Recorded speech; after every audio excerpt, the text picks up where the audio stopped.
Welcome to the History Slam podcast from ActiveHistory.ca. Here is your host, Sean Graham.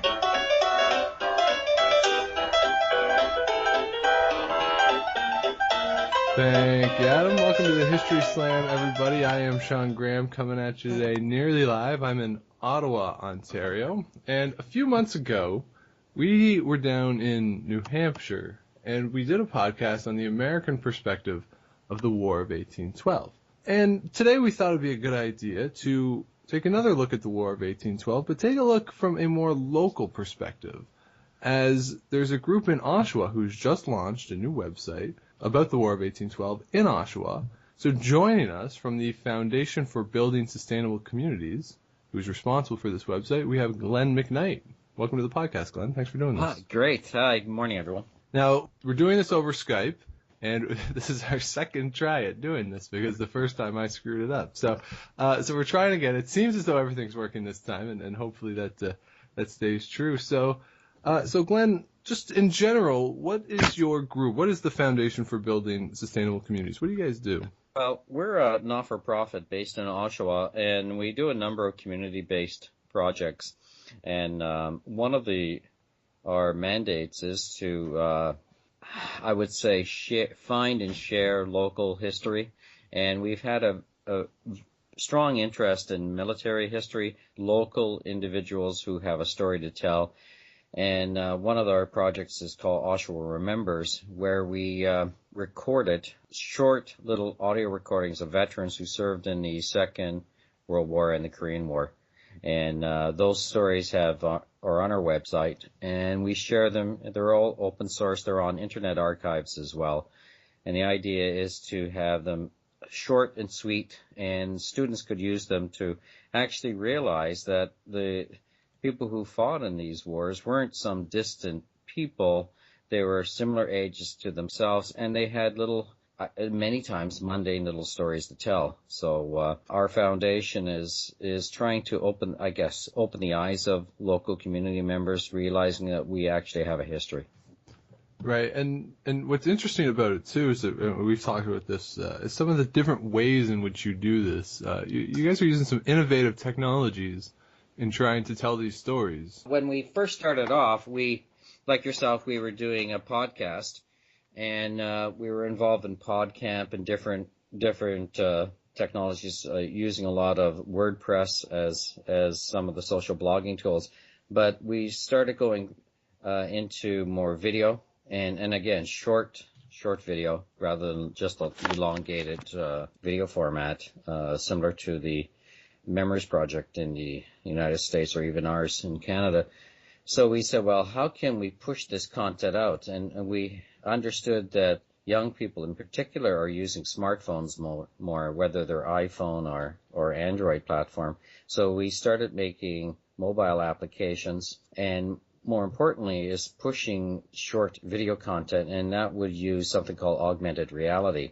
So we integrate our augmented reality short videos, which after scanning a poster or an image, a short video gets pushed to their smartphone.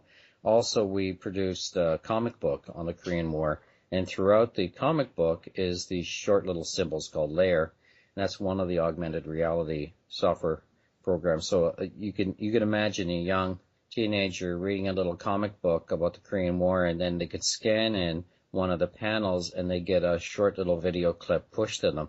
And it could be an archived piece from CBC or somewhere else, but it really makes reading the comic book a lot more interesting. Yeah, that's pretty cool. And to be able to do that as a not-for-profit group, and to incorporate all these new things, I mean, that's a pretty cool way to get young people involved, or frankly, to get anybody involved in history and new ways to tell these stories. I'm assuming that the reaction to that has been pretty much universally positive. Well, we had a dinner. In fact, I believe Bob Bell's going to join us as well on this call, and he could talk about our dinner that we did with the local Simcoe United Church. So our team of members that we've incorporated into our dinner was a group of local Durham College graduates in film and animation, and they actually were quite thrilled having the opportunity to do and work on these videos. So we did one of our first videos on the weekend and demonstrated using the cell phone. Now, I'm not sure if everybody got it, that understood it, but we're not out to convert everyone to use their smartphone to get their content. People will get it on local television as well. So our video content will be pushed with local community TV as well. But we're just saying that we're interested in using many roads to Rome approach to disseminating our information. Right, and you guys also use geocaching a little bit as well, right? And yes. Well, first, before we get into sort of the actual thing, for those people who don't know, because I didn't know this for a long time, and my uncle started to do it, and he sort of explained it. Exactly, like, what is geocaching? Normal geocaching is using either a dedicated device that's a GPS, or you can purchase a software program for your iPhone, BlackBerry, or Android, and it allows you to navigate to a hidden cache. It's like, if you were a Boy Scout or something, part of the orienteering is to orientate with a compass to a particular location, usually a hidden item, a flag or something, and it teaches some basic skill sets that also geography students do this sort of thing as well. Mm-hmm. What we're doing is in our mix is we're trying to blend geocaching with historical sites. So we have 5 historical geocaches, which we've created an iPad app for as well. And so these 5 locations are quite large. They're if you've ever gone to Costco's and you've had to buy one of those huge gallon containers of mustard or whatever. I don't know why people use it, but they do. So I have some of those containers, and in it is buttons and pins and brochures for local museums, and then the story about that location. Which is, so that's a really cool idea, and because not only is that another way that you can tell the story and give and provide these sort of items to people, but it also gets them out in the community and seeing some different locations where the things happened. And every day people go to it, Sean. Every day, what happens? They write in the book that they were at the location. There's a log book, but they go online to geocaching.com and log in that they've been to the location. So every day somebody's taking a brochure or a Heritage Canada pin or reading the story of the what we put there. So in this series 9.2 kilometers from one site to all 5 of them, and it starts with the buried treasure story that we have near Camp X. It goes to one of the first individuals who was a guard at Queenston Heights. He was at 15 years old. That's Thomas Henry. Then the attack on the Oshawa Harbor by an American ship, and we have the cannonball and grape shot. Then the American prisoner of war location in Oshawa. These were prisoners from Fort Detroit that General Hall surrendered to Isaac Brock. Then up to one of the taverns that was created to service the circuit riders, the soldiers as they went from Kingston to York and beyond. So we have these 5 local historical areas, and it raises the awareness that there was actually a history here. And when I mention stuff like the POW camp, the automatic thing people say is, oh yeah, that was a German POW camp, but it was in Bowmanville. And there was one. That's great that you knew, but this was the American prisoners of war. They were marched all the way from Detroit en route, and they're absolutely blown away when they find out there's local history.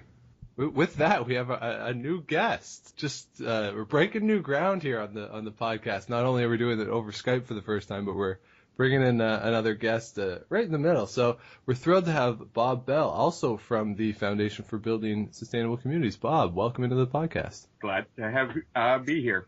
Terrific. So Glenn and I were just talking about some of the different ways that you guys were using technology and incorporating history. So now I'm just wondering, who is your target audience for this? Is it just people in Oshawa? Are we looking for the wider community? And within that, is there a specific group of people in terms of maybe age that you're looking to get interested in local history through your projects? As for the geographics, I think this interview proves, that everybody can worldwide now. It's not local anymore. Yeah, everybody can go onto the internet. A lot of what we do is e-friendly. It's up on the web, Creative Commons that anybody can use. Our target audience is everybody, especially though, I would say the young and the disconnected. This is a new way of drawing them in. Right, and that sort of speaks to the use of the technology then, and reaching people on their own platforms and making sure that, they don't the effort really is on your part to get the material to them, and you don't want them to have to put too much effort into finding your own stuff, it seems, because if they do that, or if you force them to work, hard, maybe they won't find it. Yeah. And our material isn't a 1,000-page book that they've got to wade through. We keep our message short in bite-sized pieces that it's accessible. Yeah, we try to draw them in, get them interested in history. If that gets them, and our other causes, and if that gets them interested, then hopefully they will then pursue deeper research. Right, and Bob, too, Glenn was talking about the dinner that you guys had last weekend and how that was a pretty big success. Yes, and I was surprised. There was actually some young people there as well. It was mainly older, but you never know what you pull out. I don't know if Glenn mentioned the one guy that came up to us and said, "I have Sir Isaac Brock's personal walking stick. Would you be interested in taking a picture of it?" Oh, that's cool. Yeah. How did you get that? So, but you know what? I think that demonstrates every time we speak to different groups, somebody comes up and has a story. They have an object, a story. Now we're helping them share this story, and they're offering whether to, the story, how did they get the stick, have a photograph of it. And there's such an awareness of General Brock's contribution that to have the opportunity for someone at just a local church dinner come up with an object. If we didn't do this event, the commemoration of 200 years of peace, somebody wouldn't have come up with that stick. It would have been a hidden gem in our community, and it was a big surprise to me. Yeah, and I think that's one of the things. We're not just going to the archives in terms of a university. We're going to people's basement and attic archives. We're getting them involved, and they're saying, "Hey, lucky what I've got." Yeah, that definitely gets people engaged, and like you say, everyone does have some sort of connection to these stories. And we're speaking to different groups: Rotary, Probus, Oshawa Library, Historical Society, Heritage Oshawa, and some of those individuals have a natural interest, but we're always encountering people who are quite surprised on hearing the information.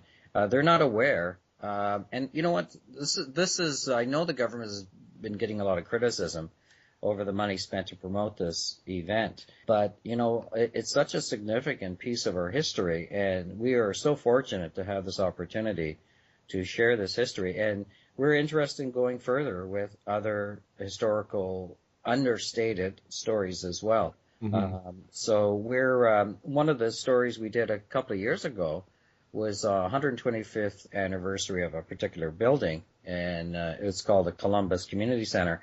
In our search, we found a Captain Prentice, and he served as a captain in the Fenian Wars, and he was wounded and died. And fascinating pictures one found of a ragtag militia that off they went from our location and to defend the country, and he ended up getting wounded and dies. But our local history from a military point of view has been a strong one. And one of the things we try to share with people is that, Oshawa was not a center point of the conflict, but the people who served came back and provided leadership skill sets that they wouldn't have gotten if they weren't in military service for a year or two. They came back with a lot of skill sets that benefited the community. Well, another group we spoke to was the youth in policing. And one of our precious moments there was when we mentioned buried treasure in Oshawa. And you saw a couple eyes all of a sudden light up. Buried treasure here? And we hit the magic button for those people. And those people will no doubt be doing their research, trying to find our 100,000 in silver. Yeah, well, hey, I would be too. Come on, jeez. Yeah, but that's it's just one little aspect that I'm sure those people will now remember, because that was what was important to them at this time. Right. hopefully they get interested and maybe develop further. But that was by hitting many aspects. You try to hit the button that hits each particular person. Right. And so really what you're doing is you're providing a new context for bigger events that have happened and providing this local perspective and give people a new appreciation for really what happened. Yes. Because all history, when it comes down to it, it's local, right? Everything happens in a location. That's why the geocaching is important, because it's a physical location. Even if that building, that POW camp, is no longer there, our hidden cache is you can physically stand in the location where it was. You can read the story. There's pictures in the cache, and you can scan the image and get a short video on how we do a dramatized story about that location. So even the ghosts are there. You know, we can't show you that building. We can't show you the Americans attacking our harbor, but we can do the best possible way of trying to give you almost like tasters of history. Hopefully something will spark an interest and appreciation. History is a social and cultural to the community. And unfortunately, I think a lot of people hoard it. Because they get too obsessed with mistakes and they downplay the local role, as Bob said. What we want to say is that yes, it may be small in comparison, but the War of 1812 impacted everybody. Some people benefited, some people suffered, but food prices went up a lot. Food was stolen from local farmers by our own militia. It did have impacts, and we're looking at the mundane stories as well as the grand stories. So in general, you mentioned the War of 1812 and the food prices is one example, but is there an easy way to sort of sum up Oshawa's role? Like, did Oshawa have one particular role in the war, or was it sort of just one community that was engaged and affected by, the various aspects of this conflict? I would say it's emblematic of the smaller communities that actually provided militiamen from ages of 15 to 63. They were tapping into the logistics, whether it's water or cord roads. I don't think there's one story that stands out, but I think it has hundreds of little anecdotal stories that are classic of other locations throughout the lines where the battles were happening. And that's the stuff that gets forgotten. I think we have a preoccupation like we have on, say, Lower Seacourt. Oh, here's a heroine. But there's Mary Henry as an example, who was even more of a heroine. But we tend to get preoccupied with only certain things, and we're saying you may have a community that has stories as well. Take the time, look at how we're approaching it, and it may inspire you as well. Yeah, and I would say, like, if you want to look at it, like, we weren't a city like York or town or anything. We were sort of the hinterland. We were a passing through place. We were a way station, handy place to keep prisoners of war because you're not right next door to major developments. But we did have the tavern where they stopped. We were a source of labor. So I think we did have a part. But it was, as Glenn says, typical of a smaller community. I often think of how people in Oshawa would have got the news of York exploding.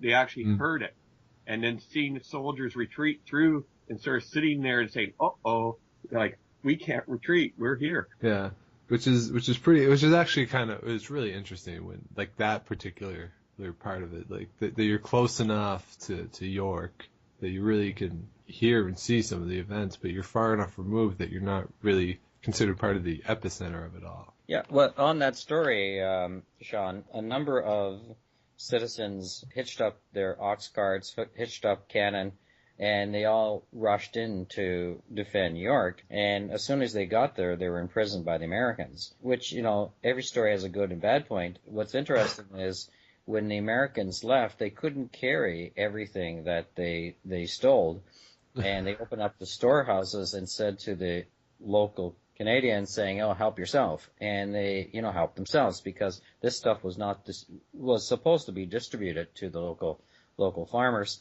And it's interesting, they helped themselves, and there was a decree after saying, "Hey, everybody," this was the British, "bring back all that stuff that was given to you," and they didn't get much stuff brought back. They basically Surprising. they said, "Well, we were given the stuff." Yes. Yeah.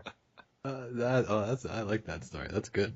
So the other thing we've talked about before is the native contribution and native communities around Oshawa, and how you guys have had some difficulty, and not just you, but just sort of anyone who tries to study the groups who are around Oshawa, in trying to really pin down their contribution from that local aspects. Yeah. Yes. That is. We've gone to the local groups, Métis groups, different groups constantly. We ask, and people have anecdotal stories, but we have not located any individual who has a story that can say, yes, my grandfather or my great grandfather was involved, or what. So it's one of those. I'm absolutely sure they were involved, but we do not have that source because, again, history is written by the victors, right? So they were the unfortunate losers of the war, especially in the Midwest. They, unfortunately, we all know that if it wasn't for our native compatriots, that the war would have went a different way. But unfortunately, we don't have any local story. And hopefully, in the next 2 years, we keep asking and asking and asking. Somebody will come forward with something, letters or information. It is a missing piece, and it's a sad missing piece. I think it is a very large missing piece because Oshawa Harbor is where the natives came in and then took what is now Simcoe Street, basically, up to what is now Lake Scugog and on beyond. Like it was a major thoroughfare back through history. Mm-hmm. So it's pretty obvious that there is sketches of native camp down by the lake. There's anecdotal stories of a native cemetery down there, but that's all it is. It's my grandfather told me that his grandmother is buried there, and there's no proof. Mm. There had to be a big contribution, but it just doesn't exist. Right. We did have a native come to our launch with Colin Carey and that stood there. To me, that was very typical. He was involved, but when the speeches were going on, he stood at the back and listened. Okay. And he wasn't making a big show. He was there. And I think maybe that's what's happened, is they have sort of stepped in the background, and unfortunately the stories haven't been passed on. Right. Yeah. And I know, like, at the War Museum, they have their War of 1812 temporary exhibit going on right now, and they present it as though there's the War of 1812 was they present it from four perspectives: the American perspective, British perspective, Canadian perspective, and the Native perspective. And in looking through that exhibit, it seems as though that was sort of part of the problem that they came up with too, is that a lot of those stories hadn't been preserved, and a lot of that information was coming from the Canadian or the Americans or the British, and they were using the information that those people had about the Native contribution, and that's where they were getting a lot of that information. And at the same time, they also present it as the British, the Americans, and the Canadians can all claim victory, or at least the outcome and what happened from 1815 on was good for those three groups of people, whereas the natives were really the only clear losers in the war, despite the fact that their contribution might have been the most useful or the most prominent. Very much so. I agree 100%. And, I think as Glenn has said, the war allowed the Americans to expand west, and they became a defeated people, unfortunately. So, as you guys are telling these stories and doing these events locally in Oshawa, what has the response of people in Oshawa been? Did you find them getting a new appreciation for their town, or are they just, finding this, just somewhat interesting and engaging in the story, or is it or are people really re-engaging in local history through these projects, you think? I can go back to the 200 people we had at our dinner on Saturday night, and Bob and I were dressed in costume. We took on characters of local people, and we stayed in character. We tried to stay in character through the whole evening. Yeah. And we had a display, and we never had so much interest. And it's taking a little while to drum up the interest, but when they hear the local stories to go with it, that really makes their eyes light up. Right. Because it makes it relevant. People come out and they say, yeah, my descendants are Empire loyalists as well. Maybe not from Oshawa, but they're getting a connection that this guy was 15 years old that served as a guard, or this individual, even though he was a Quaker and he didn't drink alcohol, he had no problem selling it. This person got a pension. He was 81 years old when he finally got his pension. It was only $20. And it's the little stories everybody can relate to these small stories that tie communities together. So I would say we're getting more and more calls from different groups. The core group that we need to get out to, and it's going to be quite busy, is grade 10 history students. It's a compulsory subject in Ontario, and everything we're doing, whether it's oral stories of the Second World War and Korean War, or the comic book, or using various different technologies, we'll adapt our approach depending on who the group is. We don't dwell on smartphone technologies to a retired group but we will do that for the grade 10 history students. So we'll adapt, and we try to make it fun. We try to make it interactive. To answer your question, yeah, I think it's starting to really build. And then to that end, I guess, is it easier to get people involved given that it's local and that you can say to people, or people themselves can say, you know what, like this place where I drive past every day that I just thought was another place is actually a source of historical importance, and something cool really happened here. I mean, is that a good way to open with people and really capture their attention? Yeah, definitely. And it was interesting. One of the natives I was talking to, I had a question. The name of Oshawa has always been a question of where it came from. The accepted story is that a bunch of white men were sitting around trying to come up with a name, and an Indian happened to be walking through and said, call it Oshawa, and it was an Indian word. Well, I noticed Tecumseh's second command. His name is spelled very much like Oshawa. So I asked the local native about it. Now, it was interesting. Bingo. I had his attention there.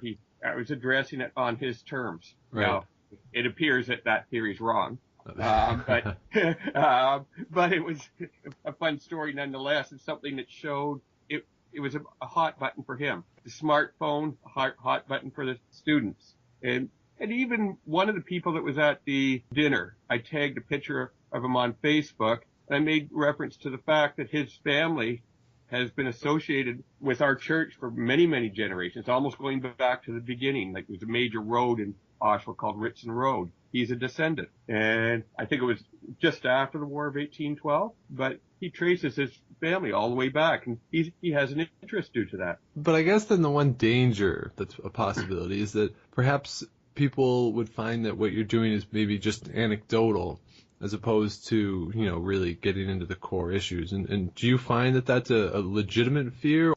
It's something you have to be careful of.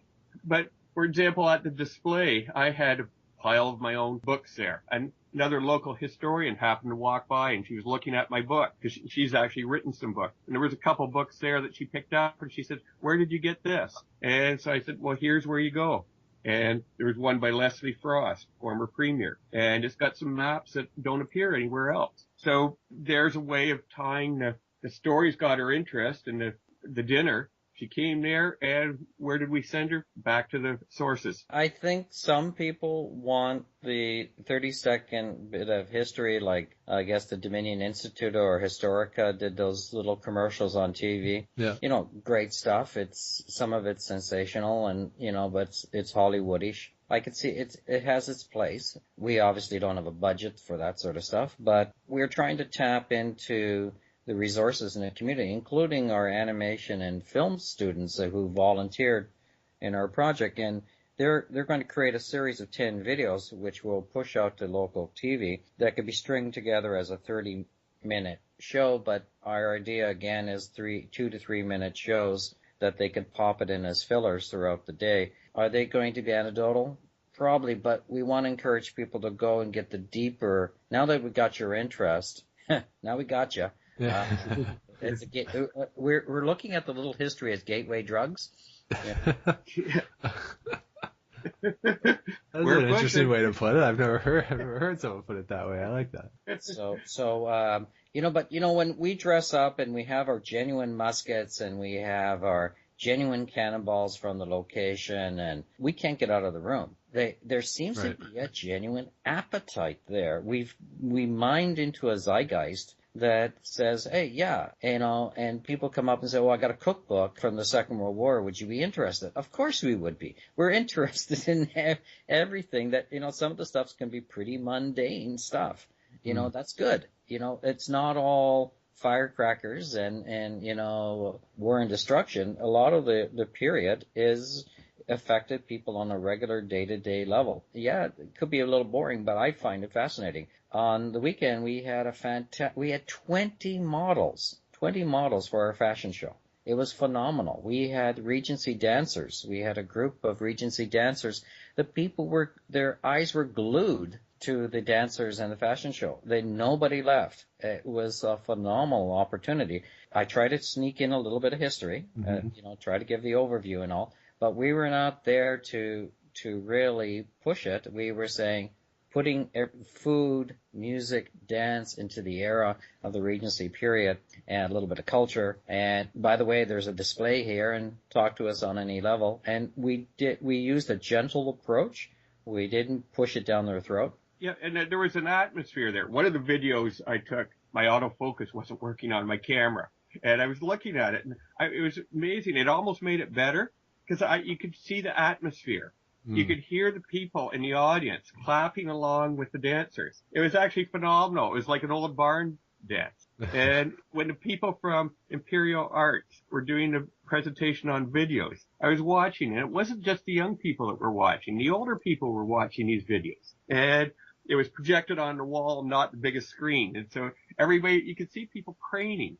And it was fascinating. And I think the university and college students were really impressed that the people were engaging with them in their production there. Right. And by the way, when Bob approached his church about the War of 1812, they have a normal dinner, and we're doing this as a fundraiser. It was a fundraiser for the church, not for ourselves. Yeah, so we didn't make any money on this, but we approached them, and you know what? They said, but so we said, well, we're going to impress you. We're going to bring all these elements, food, dance, music, fashion, all together under one roof. And it was almost 4 hours long, and people had a great time. And we have to think about next year. It was our first kick at the can at doing something like this. And we had our local MP as a representative of the Queen, and we started the event with a little bit of history, and then it was interrupted. We had two actors dressed as Kentucky militia, and they've been wandering the hills for 200 years in our area. It was a laugh. They were dressed up in period costume, but they had great makeup, looking like they're zombies almost, right? They were all rather pale. And they came in with cap guns, musket cap guns, and firing it off and interrupting the start of the dinner. And they tried to capture the Queen's representative. So we had. Well, I hope you told the MP that was going to happen. Otherwise, I could see some security issues going down there. No, it was actually a laugh. Yeah. At one point, the Kentucky militiamen yelled out, "Where's your leader?" And we all pointed at Dr. Carey. They're all going to grab him. So it ended up, we basically used that as an opportunity because they said, we heard there's some buried treasure here. And so Bob had a chance to say, well, it was actually true. And so, we blended in with a little drama, one of the local stories, and we got the juices going, I think. And I think it was a good way to start it all off. And it just went from there. And we had a silent auction. And we raised $1,600 in the silent auction, which wasn't bad. So the whole event was quite successful. Yeah, which is great. So, it really seems as though, you guys have been pretty successful in engaging people in these local stories and connecting the larger stories or these wider national stories at the local level. And that's, as you say, a gateway for people to get involved and get engaged. And our slideshow's available through slideshare.net. It's accessible through our website.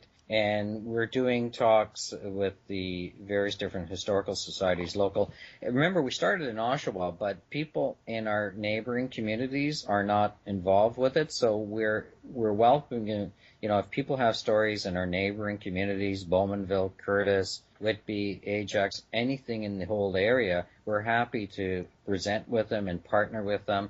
We've partnered with the Pickering Museum to do a lot of our film shoots on location. And again, all our stuff, we're saying, here's the content. It's all open sourced.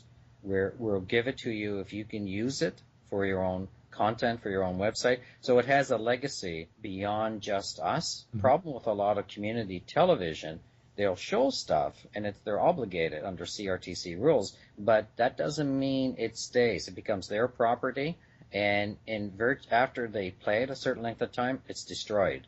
So it's not like they give it to internetarchives.org. There has a legacy. No. And it's theirs. In our case, we're owning it all. So we're keeping the Creative Commons license, attribute license, but that means we push it out there. So if you want to use it, you're welcome, but you must acknowledge it's the source. But we don't want any money from it. And that's another point, too, about the local community, distant communities. Somebody I know lives in Toronto. Saw us doing this. He showed up to my flea market booth and brought me a Lundy's Lane cannonball and an American sword. Not that we're collecting the stuff, but he wanted it to be recorded. So I took a photograph of it.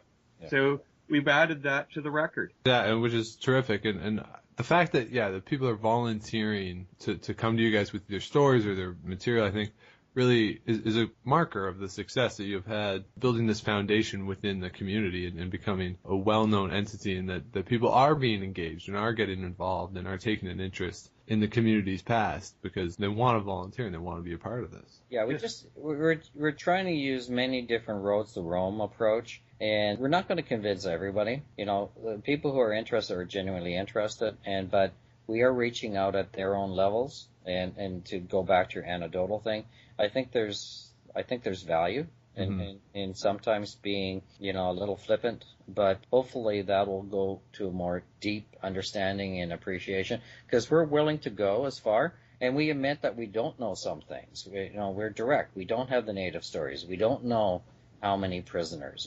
There's a lot of things we don't know, and we state it emphatically. So the new website is 1812waroshawa.com. We'll link it up on the website on Active History, along with some of your other material, and all the contact information is there. And as Glenn and Bob say, they're open. If you have stories, you want to get involved, you're free to contact them. You guys you love getting new material and hearing from people. So if anyone out there has anything, be sure to get in touch. So that is Glenn McKnight and Bob Bell from the Foundation for Building Sustainable Communities in Oshawa, Ontario. Thanks for doing this, guys. Oh, thank you for the opportunity. Thank you. And with that, we are going to make a quick transition over to our Prime Minister's Fantasy Draft recap. We've reassembled the entire team here in Ottawa and from France. Pat Fournier is in France. Pat, how are you? I'm good. How are you? I'm doing well. Thanks for doing this. I joked around with you guys before that the Prime Minister's Fantasy Draft had a huge draw because we recorded in Ottawa and none of you guys lived in Ottawa. But I never for once thought that, we'd get you on from France. Hey, that's the beauty of technology. Yeah, so I'm assuming right now you're sitting in front of the Eiffel Tower drinking wine with a beret on? That's exactly what I'm doing. Terrific. With a jacket because it's a little cold, but that's exactly what I'm doing. Dynamite. And also here, the man, the myth, the legend, Aaron Boyce is back. This is the third straight episode in which you are making an appearance, by the way. I'm trying to set a record. Well, that is the record. Well, no, that can't be broken. Oh, okay. All right, I gotcha. And coming back, Mike Thompson, welcome back. Thanks for having me. Again, I think it should be pointed out, you said you've reassembled the team of selectors, not the teams themselves. We have not reanimated prime ministers and assembled them in this room with us. Although that would be pretty amazing. That would be pretty awesome. It would be quite the achievement. So, a couple weeks ago, we did the Prime Minister's Fantasy Draft. We posted it. We've received some feedback. We're going to talk about the feedback we got a little bit. And we also are going to announce our winner. But before we do that, let me just go over the teams again. I selected, with my team, William Lyon Mackenzie King, Lester Pearson, R.B. Bennett, and John Abbott. Aaron Boyce selected Pierre Trudeau, Sir John A. Macdonald, Alexander Mackenzie, and John Diefenbaker. Mike selected Wilfrid Laurier, Brian Mulrooney, Robert Borden, John Thompson. The undrafted team was Mackenzie Bowell, Charles Tupper, Arthur Megan, John Turner, Kim Campbell, and Paul Martin. And your champions, Pat Fournier's team of Jean Chrétien, Louis St. Laurent, Stephen Harper, and Joe Clark. Congratulations, Patrick. Thank you very much. How does it feel? Winning is in my genes. So the final vote totals, we got 8, as of this recording, we have 864 votes. The final totals were 612 for Pat, 134 for Mike, 56 for Aaron, 47 for myself, and the undrafted team got 15, which makes me very happy that they didn't get shut out. And I didn't vote. I didn't make any of those votes for the undrafted team, which I threatened to do if they had gotten 0, but 15 votes went their way. We'll qualify this, that the reason it's this skewed is that the blog was, at least the poll was posted on a conservative blog, and they put it up with the headline of, let's stick it to Trudeau, I believe was the headline of that post. And so they put it up, and the person on the blog highlighted Stephen Harper's name, and so clearly there was an intent to, 1, make Stephen Harper's team win, and 2, make Trudeau's team lose. And they were successful in Harper's team winning, unsuccessful in Trudeau's team losing, because I still lost. And you can see why I'm such a genius for just choosing Harper for that exact reason, because I knew something like that would happen. And in retrospect, what I think I should have done, or we should have done, is not included at all Harper and Martin, and said, it's the first 20 prime ministers, and then all 5 teams would have 4 people each, and then we sort of get out of the contemporary politics sort of thing. And because we said on the podcast as well that categorizing Harper was really difficult because he's still the prime minister, and it's hard to get a sense of his historical legacy. Right. But at the same time, the people, the Stephen Harper supporters would have complained for not including that, so we would have had just a different problem, I think. Yeah, but if we explained it well enough and reasonably enough, maybe it would. That it's historical based, and it's still. Those supporters who massively voted for my team were very reasonable. Well, some of them were, I guess. So that accounts for the skew in the voting. But we also did get some pretty fun feedback, I thought, both some positive, some negative, but most of it made me laugh. So how about you guys? We'll go around. What did you, first Aaron, what sort of feedback have you gotten in the past couple of weeks? Well, it's really interesting. A lot of people who I send it out to a lot of friends and family. And the thing that I found most interesting, first of all, with family, they all admitted that they did vote for me, but they all disagreed with me in one way or another.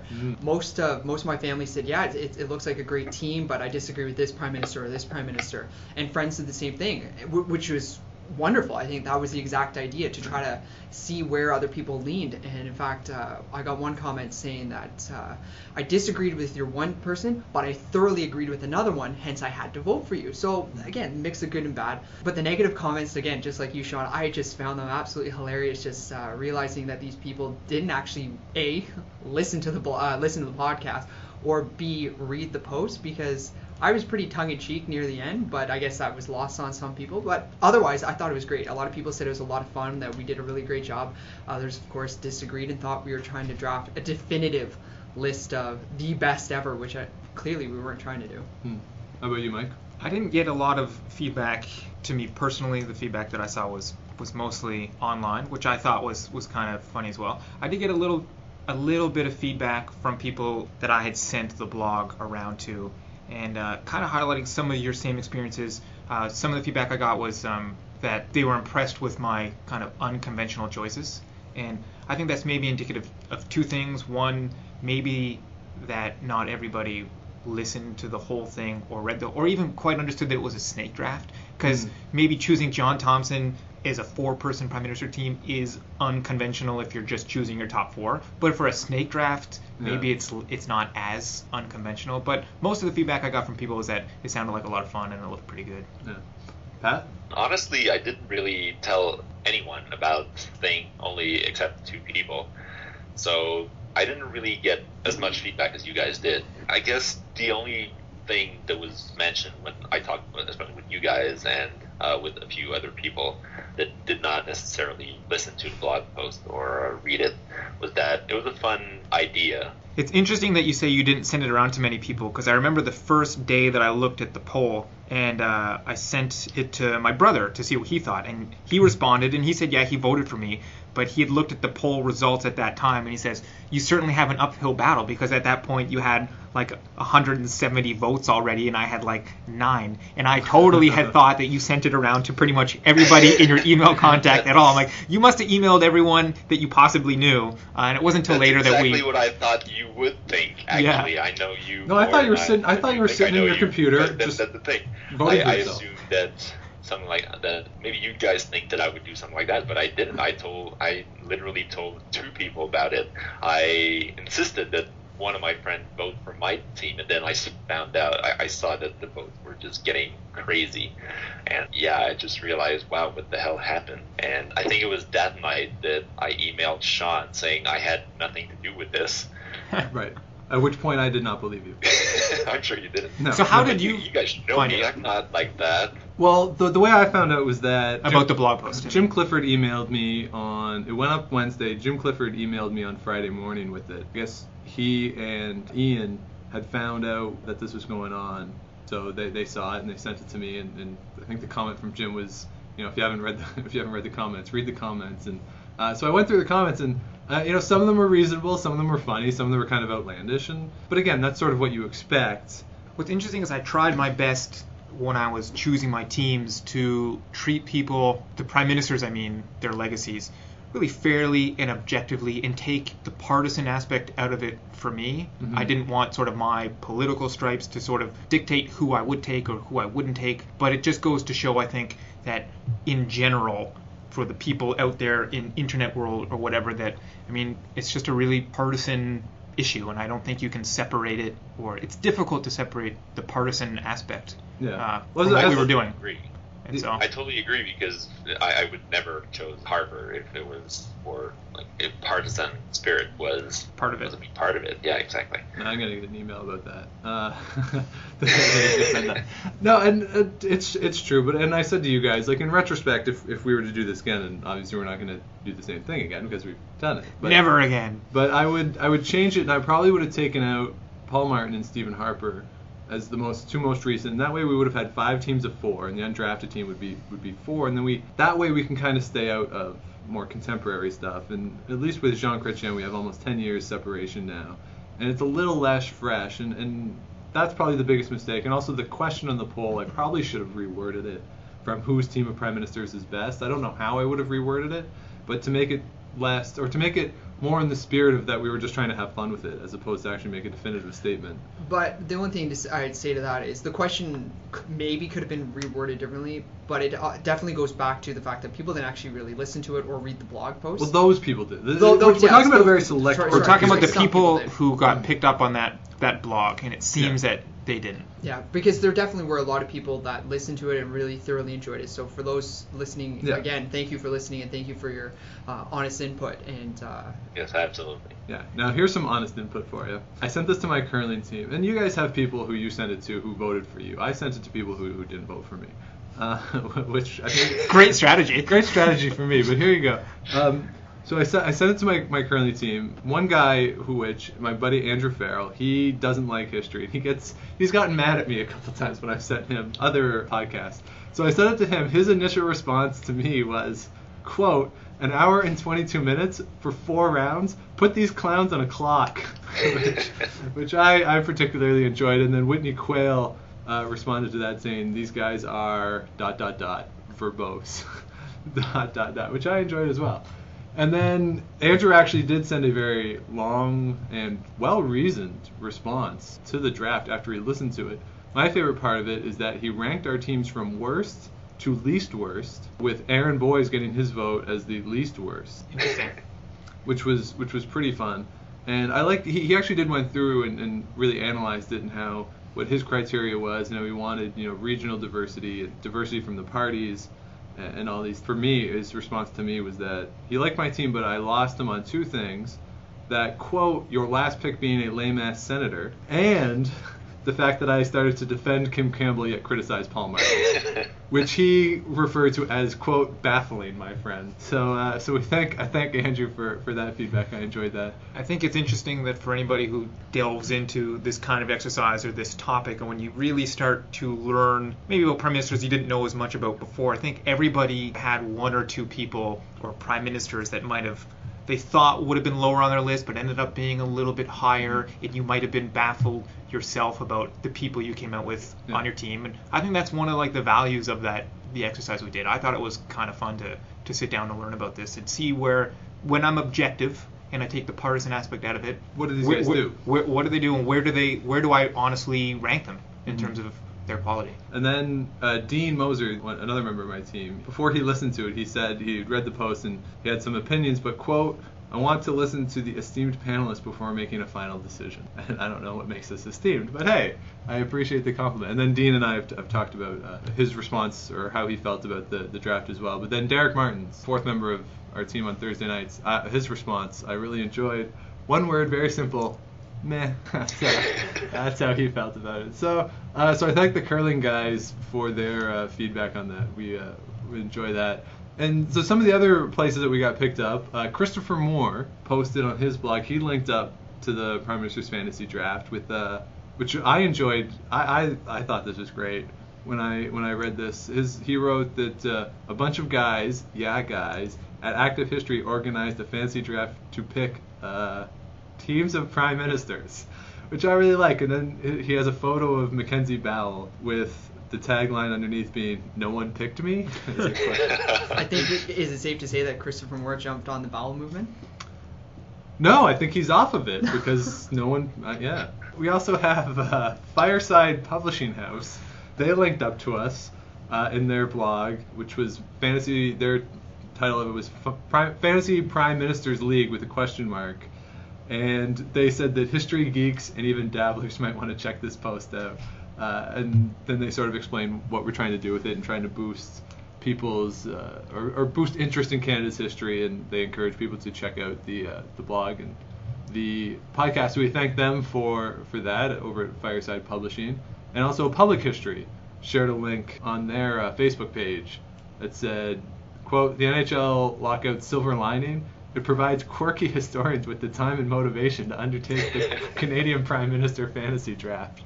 So that's the most accurate description I've heard yet. Quirky historians, yeah. With too much time with no hockey to watch. That's true. And right.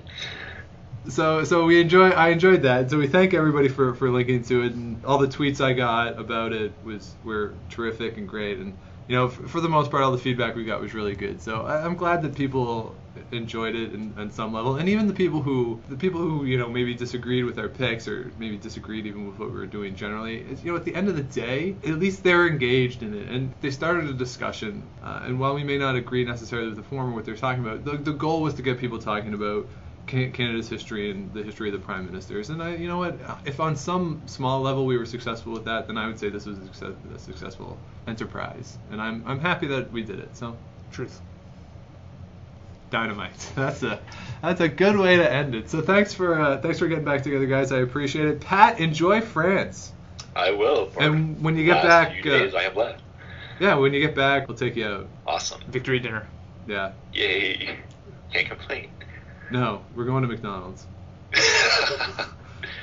That's what you will get. That's okay. I like McDonald's. Not Dynamite. No, I think a Happy Meal is the best thing because then you can pick a toy as well. Oh, that's true. That's true. I enjoy that. So thanks for getting back together, guys. Thanks for doing the podcast, the original podcast. This one. So our thanks to Aaron Boyes, Mike Thompson, Pat Fournier. Thanks, guys. You're welcome. Thank you. And if anybody has any questions, comments for the podcast in general, historyslam@gmail.com. You can follow me on Twitter. I'm at Dr. Shanti Fever. And for anybody who's out tonight and you see Enrico Palazzo, please say hi for me.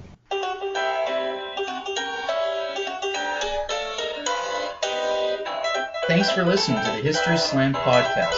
Check out ActiveHistory.ca for more features and articles, and be sure to subscribe on iTunes.